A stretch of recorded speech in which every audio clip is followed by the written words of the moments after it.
হে রহমান, তোমার কাছে শুধু এই মোনাজাত। মাকে তুমি ক্ষমা করো, দাও উপহার চির জান্নাত।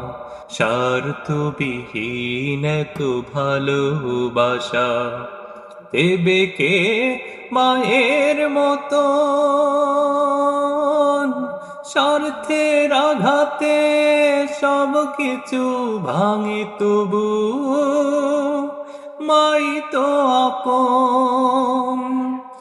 স্বার্থবিহীন তো ভালোবাসা দেবে কে মায়ের মতো?